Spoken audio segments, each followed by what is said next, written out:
Okay, behind me here is a few of the lads from the Unibet-Tietema Rockets, and well, they've just finished Paris-Roubaix, a race that they got a wildcard invite to.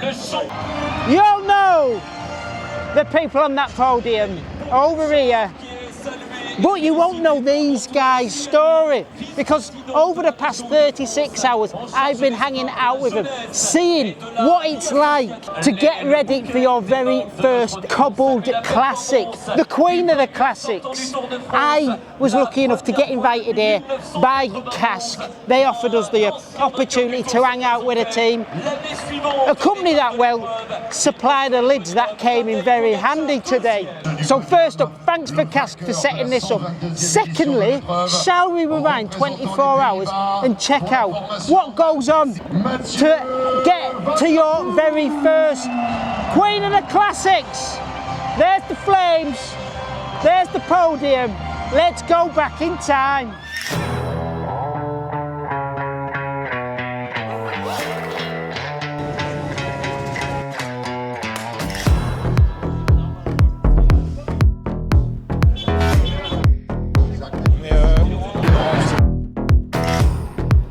Boss, big boss man. Boy,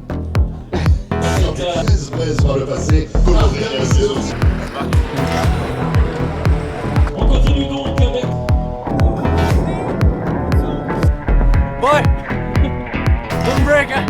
Come on, I have to do my.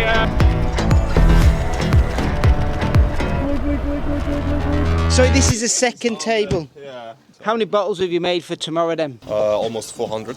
How many riders? 7 riders. 7 riders. Yeah, but it's difficult to get the riders actually during the race.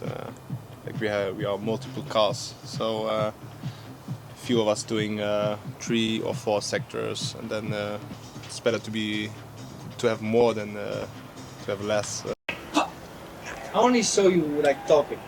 The other mechanics are working, but not you. I will work now for you, yeah? You're going to stay there the whole day, you will see me sweat for you. How many wheels are you preparing for tomorrow? In total, we've got 98 wheels, so 49 pair. But we've got already 21 bikes, so that's already 21 pair. And after the rest is spare dispatching all the car will be on the race. You're upset with the drink choice today, eh? I have small problem with it. The big problem. Are they a fussy bunch of guys? Yes. They're picky, yeah? Always.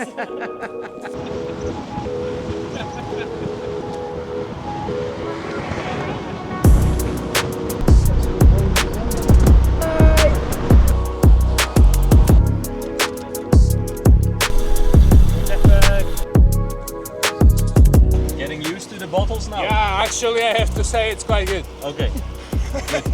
Thank you. Sorry, I was. Yeah. It's okay. It's normal. You know. It's normal.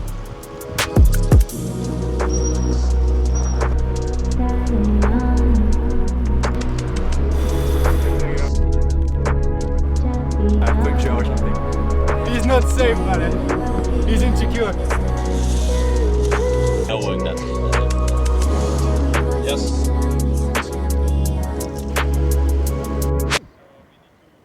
What are the thoughts after your final ride? Final ride. Not final ride, yeah, you know what I mean. Yeah, tomorrow I'm dying. No, it's feeling is good. Yeah? Yeah, I feel good after last week. Was a bit sick in last weekend, so. It's all right, same as Van der Poel as well, apparently. Yeah, exactly. So you're in the same boat, yeah. You know. No, it was really good. We did some efforts, and tomorrow we have 260k to warm up, and then in the last 7k, you need to be stronger. Has it always been a dream? Did you grow up watching it? Who was your heroes growing up watching Roubaix? Yeah, I was always a big fan of Stibar doing his cyclocross, of course, and then the first years he did it in Roubaix, he was really strong, and yeah, you know. As a former cyclocross rider, it's a road race, but it actually comes really close to cyclocross as well. So Yeah, this one is really close to my heart. And How about yourself? Yeah, I agree with him, but for me it's a bit will be harder because I'm gonna have a lot of people cheering for me tomorrow. It's a home race, so yeah. It's, Oh, wait, you were born close to it, yeah? I'm born in the start. You were born in Compiègne. Oh my God! So you got to be. Yeah, already today I think in the presentation I'm gonna have family. So I never got family, you know, on the races. So for me it will just be special because of this. And then yeah, the race is just Roubaix. So realistically, at most bike races, they let you roll off the start, the peloton will slow down, let you have a moment with the family. Yeah, that's not going to happen, is it? We're not in Tour de France and I'm not famous. So. No. Oh, then you need to be in the back. Yeah, just in the back, yeah. I can do it in the back. Look at that, you must do Pilates. Washing race cars.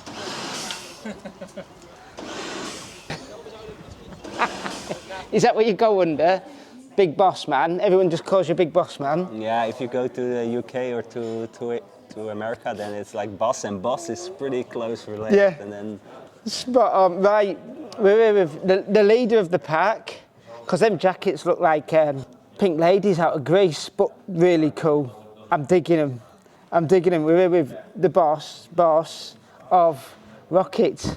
First Roubaix. Surely you can't have foreseen when you started that YouTube channel back in 2019, because if people don't know, that's how things kicked off, a YouTube channel. right. You're the Mr. Beast, the good Mr. Beast of the cycling world. I heard that quote recently in a podcast as well. Yeah.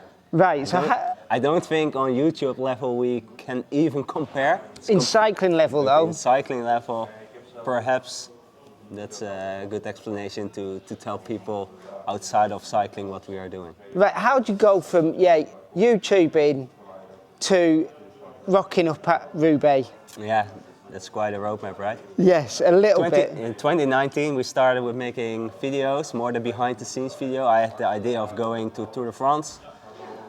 For me, it was the perfect event to make behind-the-scene content.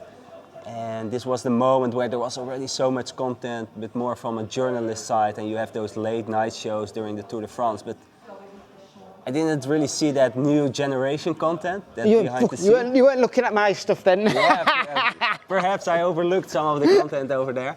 But yeah, you in other sports, but also other other topics, you saw YouTube channels popping up, and in cycling is maybe in some ways a bit old-fashioned, but that's also the beauty of the sport. Agree. So I saw there that there's a place, opportunity. definitely. And of course, I have my background as a cyclist myself. I've been at the BMC development team, finished third in Roubaix under 23 as well. So I have my background in cycling. What made it also easier to You've got access to riders. You know them from when you were racing. Yeah, with maybe them. at the beginning not that much, because it was still different generations, and the riders breaking through were still young. Yeah. But yeah, we started with making videos during Tour de France. Perhaps people know the wheelie contest, handing out pizzas at the final stage of the Tour de France, keeping up challenges with riders, that kind of content. And that was growing immensely from the start, where we start from scratch, to hundreds of thousands of people watching videos during Tour de France. What's for cycling niche, I think the cycling niche is strong, but we were just mentioning Mr. Beast, what's having hundreds of million views. Not sure if that's possible in the cycling industry, but we had a really big community in terms of cycling. It's looking outside of the standard, what was already available, and adding a little bit of colour, a little bit of humour, character there. Yeah, From what I saw. Yeah, I think that's a good summary. I think the combination of the behind the scenes, but also the more personal related content, instead of a more journalist approach, where always the questions are, how are your legs? How are you doing? What do you think of the course? Exactly, and we didn't care at all about the result and the race itself.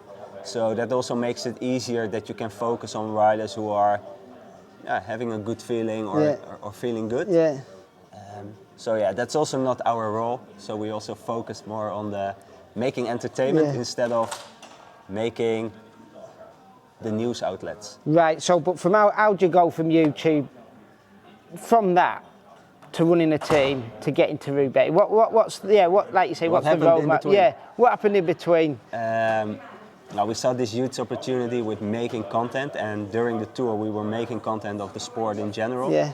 And at a certain moment I really believed in the fact that having that fan base and having that community could be a super good way to start a team with a fan base, because I think that's quite difficult for cycling teams in general to have a fan base next to having popular riders.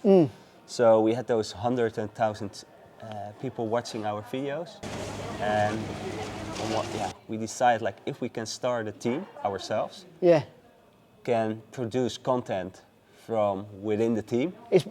People buying into the culture of the team rather than the team sponsors and the riders that I feel like you're coming the culture, from. but also the roadmap and the adventure of three guys starting a team and taking people along the road really closely and on a transparent way with their ups and downs. I think that's something interesting, and of course, results and winning is part of that journey. But we published also content where we started a race and didn't finish with anyone, and it was one of the best watched videos on our channel. So it's more about the journey from starting from scratch. Three guys, the youngest team owners in the whole peloton. How old were you when you were when you started the team then? 27, 28. Man. And now I'm sometimes joining AGCP meetings with all the big faces of the really well-known team owners. Do you nip yourself that you're there, or do you think, no, this is where I should be? At the beginning it felt maybe weird, but also because we are having such a strong media approach, it felt that we always had to confirm and that we are also really well performing. Well, last year, but also 2 years ago, it was these guys are making nice content, but it's still they're not a recruit pro team. This year's definitely different, and that's and that's now also why I get also more we as a whole team get more confident ourselves, because we know we have this quality and the potential and the talent of telling our story, and I think that's quite a huge asset that you have as a team, and we are performing as well. Okay, so we are a day out from Roubaix.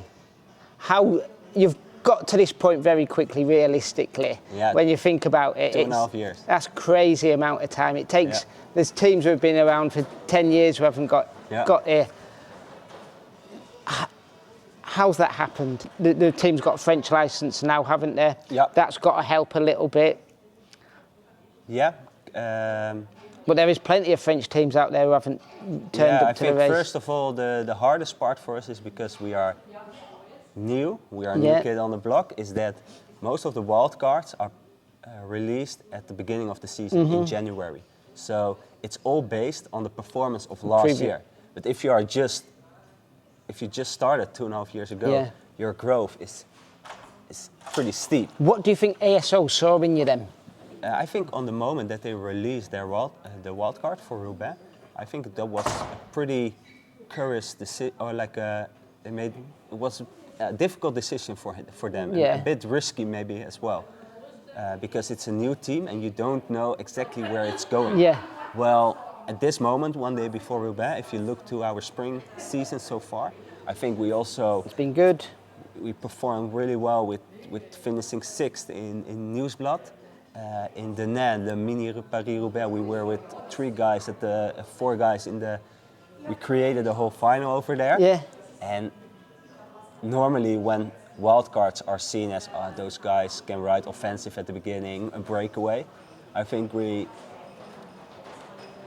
showed that we are capable of attractive racing, but doing that as well in finals, and maybe also being a bit of the fan favorite as an underdog. Hell yeah. People love a good underdog. So What's it mean to be here then? What does it mean to you personally to be For here? me personally, this is the biggest and most beautiful race of the calendar.